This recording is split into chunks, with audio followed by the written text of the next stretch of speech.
Risiko adalah bagian yang tidak terpisahkan dari kehidupan dan pekerjaan kita.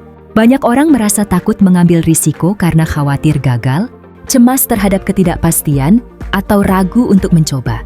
Padahal, tanpa keberanian mengambil risiko, tidak akan ada proses belajar, tidak akan ada perubahan, dan tidak akan ada kemajuan.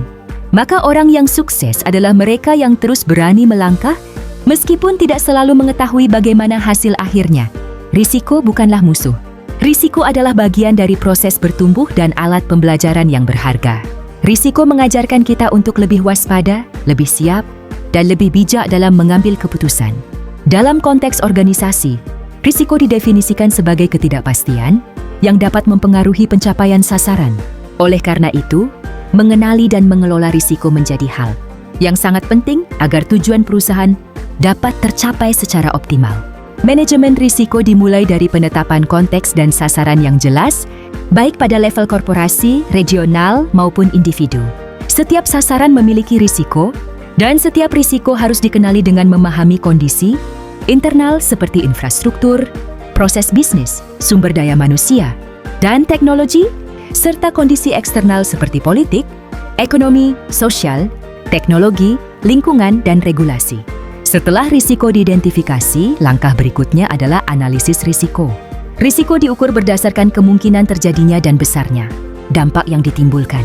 Dari proses ini, ditentukan tingkat risiko, baik sebelum perlakuan maupun setelah pengendalian dilakukan.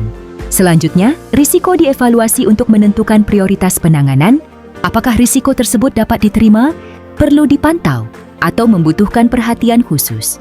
Tahap berikutnya adalah perlakuan risiko. Untuk risiko negatif, disusun langkah mitigasi guna menurunkan kemungkinan dan dampaknya. Sementara untuk risiko positif, disusun upaya untuk mengoptimalkan peluang yang ada.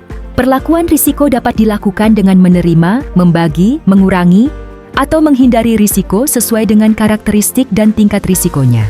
Pengelolaan risiko tidak berhenti sampai di situ. Monitoring dan evaluasi dilakukan secara berkelanjutan untuk memastikan bahwa risiko tetap terkendali dan pengaruhnya terhadap kinerja dapat diminimalkan. Risiko dapat berubah, dan oleh karena itu, pengelolaannya pun harus terus diperbarui.